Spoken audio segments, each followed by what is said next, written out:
Welcome to Dance to Heal. I'm your host, Jenny C. Cohen.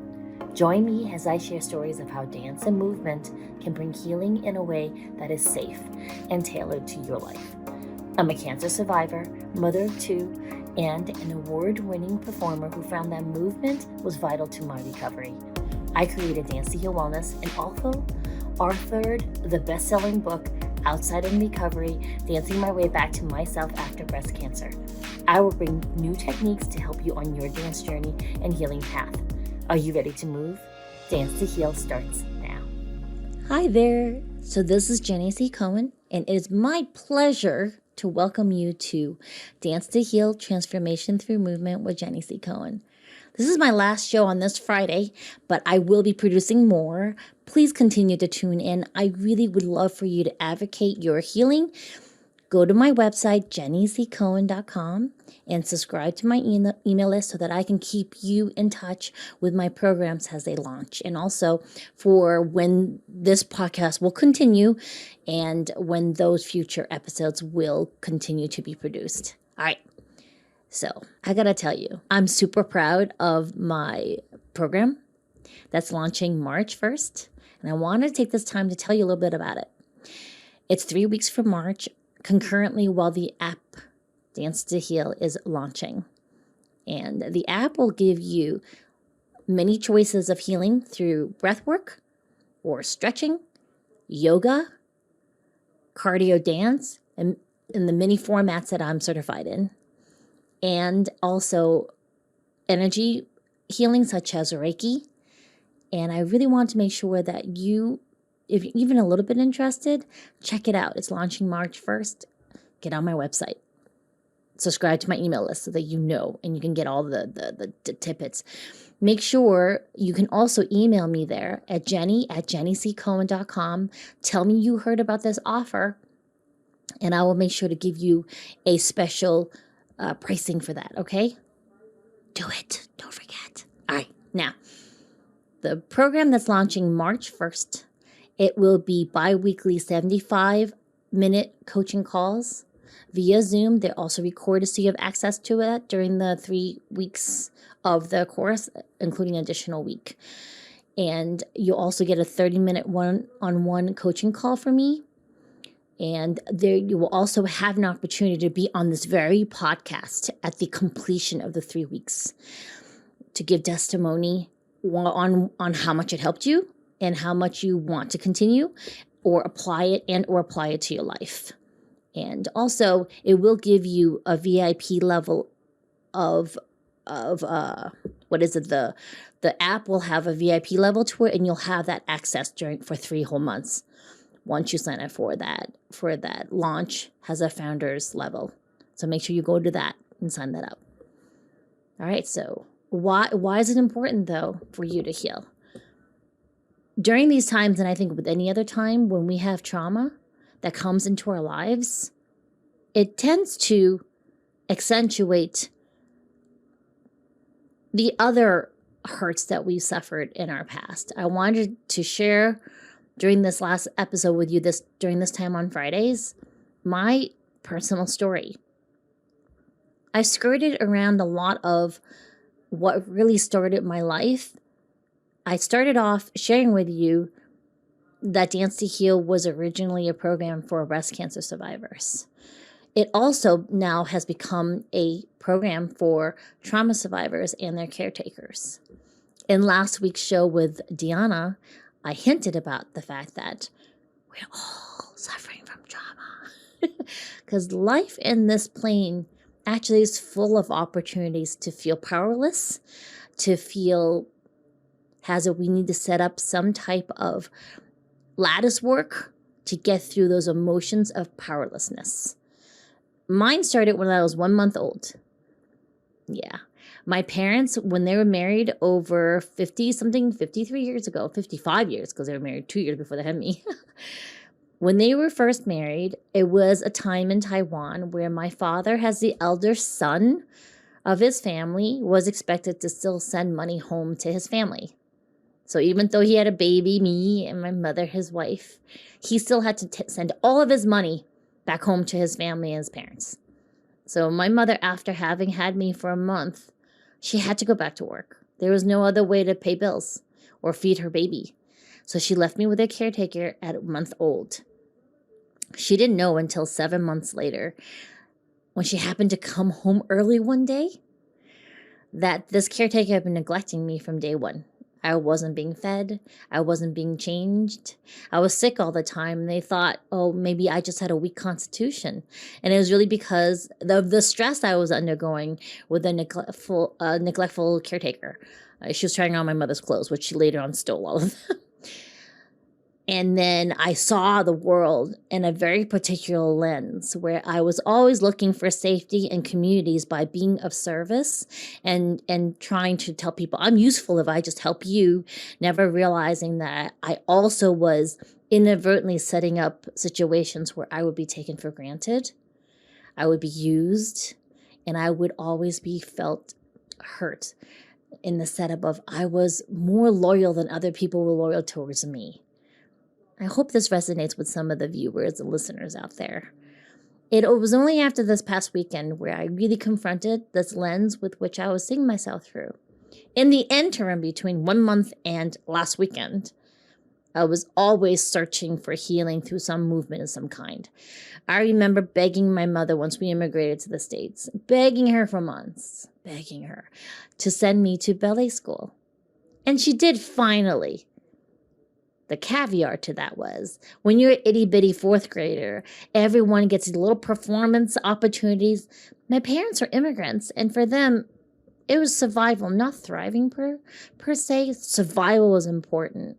Their focus on me at those times were get good grades, get a good job, bring honor to us and yourself, have stability. They came from very, very poor rural communities. So for them, safety was to make sure that you could have a good career and have income coming in. And that was essential for them, not necessarily for their fourth grade daughter to go and support her in studio ballet classes, a little performance. And I ended up not going back because I felt so alone, even though they never said that they would go. But, as a kid, you expect your parents. Everyone else's parents were there and mine weren't. And then fast forward to high school, and I fell in love with modern dance, and I was still doing ballet. And I still remember Mrs. Levine from Brookline High School. I spoke about her too in previous classes and how she saw me for me. And I healed some parts of me, not as far back as that 1 month old, all right? But some parts of my youth and my teenage years were soothed by movement classes with Mrs. Levine and modern classes and being seen. She was so beautiful a soul, and she made sure all the dancers were loved. At least that was my perspective. Fast forward to college, and I was taking classes. I went to dance class with Deborah Messing. Yeah, she was from my class at Brandeis University. And I remember actually her joy of movement. She was so present in those classes. And I remember being really quite envious of that. For me, at that time in dance classes, it was my time to lose myself and not be present. After I got married, when we were living in New York City, and I was working as an occupational therapist at Hospital for Special Surgery and New York University Hospital, I started taking dance classes at Broadway Dance Center in New York City with these beautiful, talented dancers in New York. Literally, my classes that I was trying to keep up were with dancers who dance professionally. And this hip hop class was their, I'm just going to kick back and relax class. I was struggling, it was fun. And I love those classes because they helped me believe that I could do it. Even though you were to measure out the levels, I was like the low, I wasn't even in the picture. The dancers were up here and I was down there. But I loved it. I loved it because I felt alive in those classes. It doesn't matter that I couldn't even aspire to be them on their worst days. It was still amazing. And I felt alive during those classes. Then after my kids were born, I found belly dance. And belly dance helped me remember before I had kids. And even before I was married and got lost in those roles. Essential roles. Essential. Don't regret a minute of it. But that me before, that needed to find myself and heal myself. Belly dance helped me find that core. You know, they say, similar to what Deanna was saying in the last show, right? The body keeps score. It's super, super important for us to heal by moving our bodies. And I really invite you to go back through all of my previous shows, especially the first few that work you and talk you through movements to help you begin the journey to healing. If you're just listening to this first show, I really do invite you, put on a sound that is healing to you. It can be music. It can be the sound of waves. If you really come alive with the sound of birdsong, find recordings of that. You can find them for free on YouTube, Spotify, and move to how those movements compel you to move. You can sit still. Remember, the cells in your body, they vibrate and move to sound, irregardless if your physical body is moving. I want you to heal with me. I'm whole now, and I invite you to come and join me in being whole. These last few years have been really tough for our world, and I really want you to join me. Hold my hand. I'm reaching out for you right here, and join me in this. I'm going to ask Jacob to play a video now, and it's just to show you the journey that dance has played in my life and where I am now. Please play that video, Jacob.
Where your heart at, where your head at, we moving into stay in motion. Where your heart at, where your head at, we got nothing to lose in the open. Be free, let it go, let it go, let it go, nah, nah. Be free, take control, take control, take control, nah, nah. 2 feet to move, yeah, hallelujah. Head under a roof, yeah, hallelujah. Be the proof to you, you gotta love ya. Go do what you do, oh, na, na, na, na. Fly away, up high, shout it to new heights, shout it, want you fly away. Like you gunning a dash, no brakes, I'll gas. It is all in you, your intention, your mood. Go feed your soul, to provide your plate with food. Where your heart at, where your head at, we moving into stay in motion. Where your heart at, where your head at, we got nothing to lose in the open. Be free, let it go, let it go, let it go, nah, nah. Be free, take control, take control.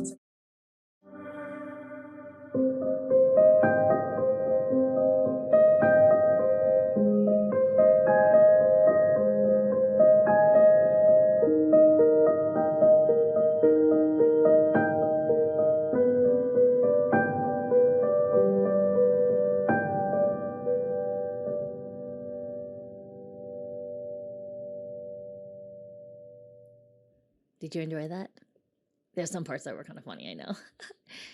The message, though, overall was the journey of movement and how that can heal you, but also it's not enough just to move.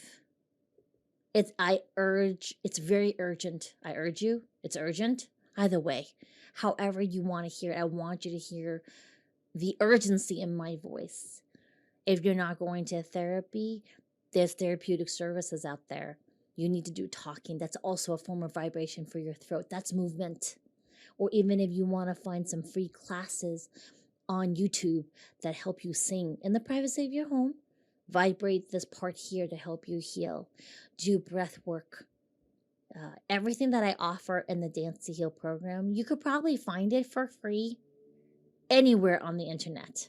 Really, it's out there. However, it's a lot of time and energy finding it all. Join me in the program right now. You can just go to the app even, or join me on the program that's launching March 1st. That's a 3-week. That's a little bit more intensive. You get more one-on-one time with me and explore to find the ways that you need to heal, that you know deep down inside that you haven't had help in with yet. We'll do it together, okay?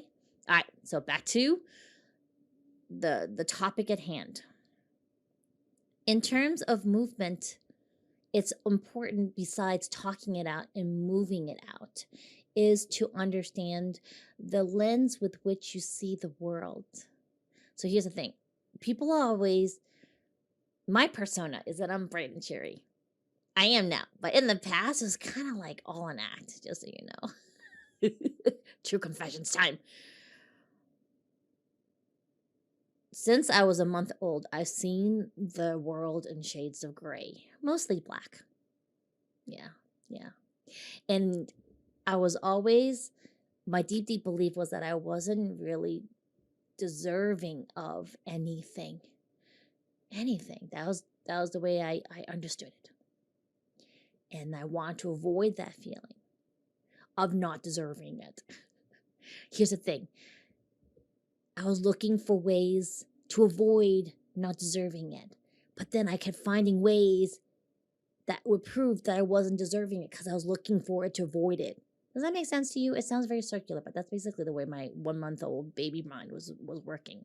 And so it put up this beautiful screen in which way I was seeing. It's like, when you're trying to avoid red hydrants, but you see them everywhere because you're looking out for them to avoid them. Does that make sense? I could bore you, I could just go on and on way beyond the length of this podcast to tell you of all the ways it was proven to me that I wasn't deserving, because that's what I was trying to avoid, and I inadvertently caused it in my life. And I kept going into communities that would prove that. In the last week after, I want to tell you about this program. I went to Dynamic Life, and it was a program affiliated with the world-class, hold on, my box. What does it say? Yes, it is I want to make sure I say this right. It is the World-Class Speaker Academy. Jay Solder is the originator of it, and it was phenomenal. It's part of why I can speak on this now with no shame, no guilt. I saw the world in black. And it took me a really hard 5 days, because I've been moving towards this, of understanding that everything I was seeing the world through was through this lens of a 1-month-old. And then once we got me back to my feeling of safety prior to when that first traumatic event happened, it's really allowed me to let go of a lot of these grudges I've been holding on to all of my life. I could tell you, I could just shoot them all off.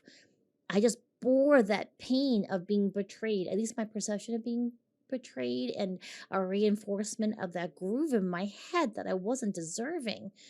And all these people came forward, and I made it happen. And now I can let go of that.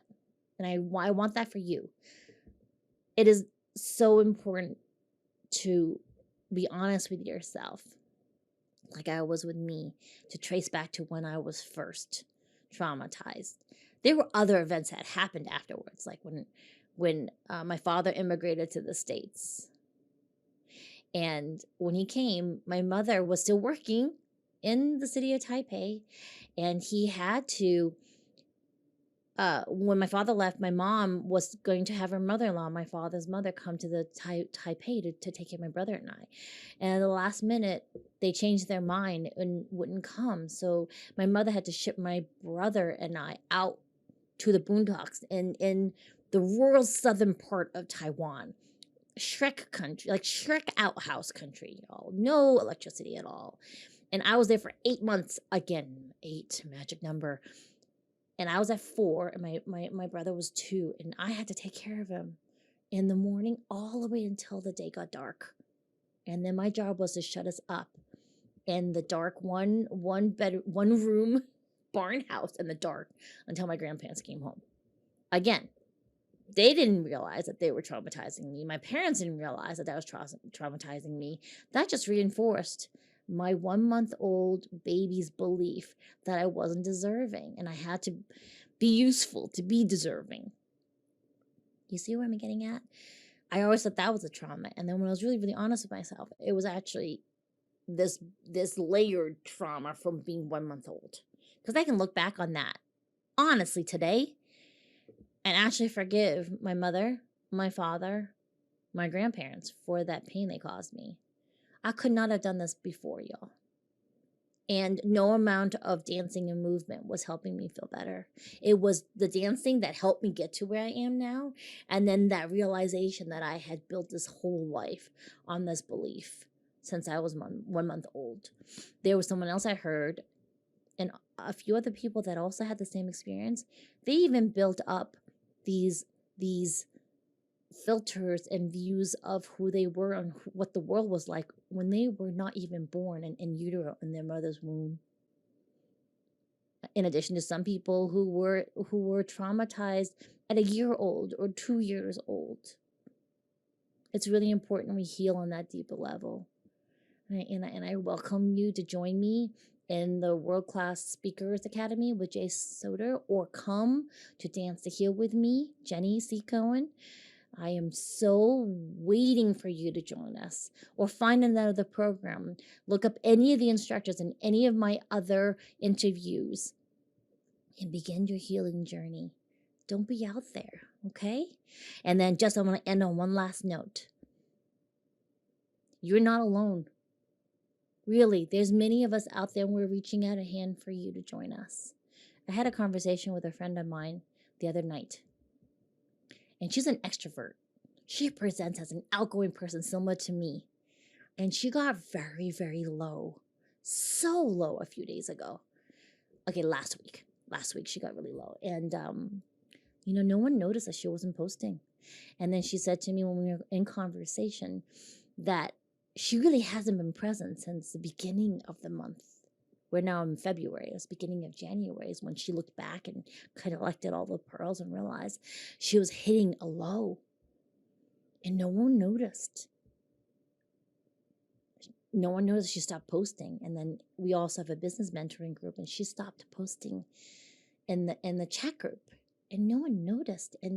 And later on, when I finally had a chance to connect up with her, and I said, I'm so sorry I wasn't there for you. And she said, I understand you have your family and your husband. And I said to her, well, how can we set up better safety for you in the future? So we agreed, and I really want you to join me on this, okay? Promise? Are you nodding? Promise? Yes? Good. Put your hand up, say, I promise. Okay. We set up an emoji thing.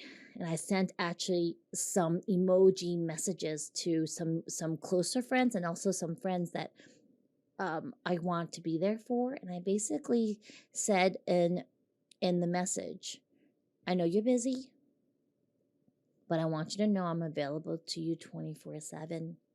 If you need me, send me the emoji you're going to send me next that you would never normally use. So I know that it's time to start calling you and making sure you're okay. Because here's the thing. Sometimes those of us who are extroverted or even introverted, we lose our voice and we can't say, I need help. Well, you can still use your finger. Push that emoji. Set up an emoji system where you are there for other people and people are there for you. Because I sent out my emoji to everybody that responded to me. And I said, listen, what is your emoji that you normally don't use? That when you emoji me, it lets me know you need someone to be there just to hear you and just to see you. Promise? Put your hand up. Say, I promise. Say it right back to me. I promise, Jenny. It can be any type of system. It doesn't even have to be an emoji if you don't like phones. Some way of setting up a smoke signal that you're in distress and you need us to be there for you. All right? So until the next time, I want to send you love. Thank you for tuning into my podcast. I'm so grateful for you and your attention. And I'm healing and I'm waiting for you to heal with me. Join me. All right? Are you ready to move? You be well. Love you. Bye. Thanks for listening to Dance to Heal with Jenny C. Cohen. Come back next time to hear stories of recovery through movement and learn more ways that you can move your body. To work with me and continue your journey, visit OutsideInRecovery.com. Are you ready to move?